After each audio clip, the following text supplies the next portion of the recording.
यह कथा एक नाटकीय दृश्य के रूप में प्रस्तुत की गई है, जिसमें मुख्य पात्र आकाश, नंदिनी और अन्य पात्रों के बीच भावनात्मक और पारिवारिक तनाव दिखाया गया है। कहानी की शुरुआत एक संवाद से होती है, जिसमें अंग्रेजी भाषा के उपयोग और पारिवारिक समस्या के संकेत मिलते हैं। आकाश गंभीर रूप से बीमार है और नंदिनी उसके साथ खड़ी होती है। दादी माँ और अन्य परिवार के सदस्य आकाश की देखभाल में लगे हुए हैं, जबकि नंदिनी के खिलाफ एक गहरी नाराजगी और संदेह का माहौल है।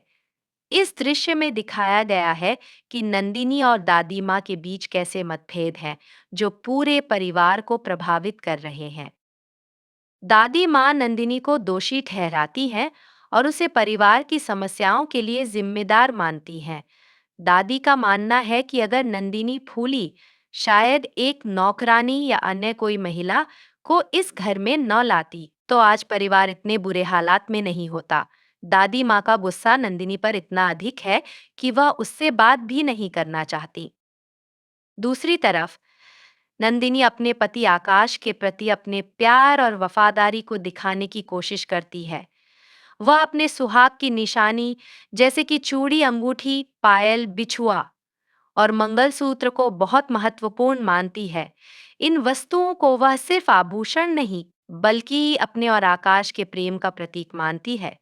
वह अपने पति के जीवन को बचाने के लिए इन निशानियों को त्यागने के लिए भी तैयार हो जाती है। कहानी में नंदिनी का संघर्ष उसकी अपनी स्थिति और परिवार की समस्याओं के बीच दिखाई देता है। उसे अपनी सुहाग की निशानियां फूली को देनी पड़ती हैं, जो उसके लिए बहुत कठिन होता है। लेकिन वह अपने पति के जीवन को बचाने के लिए यह बलिदान करने को तैयार है। उसकी इस भावना को समझते हुए आकाश भी उसकी स्थिति को महसूस करता है और उसे अपने प्रेम और विश्वास का वादा करता है।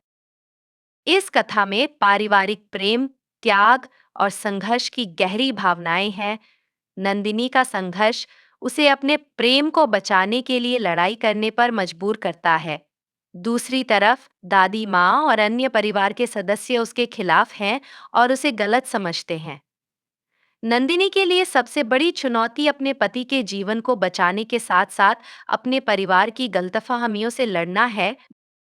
कहानी के अंत में नंदिनी को यह एहसास होता है कि उसे अपने पति का प्यार हासिल करने के लिए संघर्ष करना पड़ेगा और वह फूली के खिलाफ खड़ी होगी।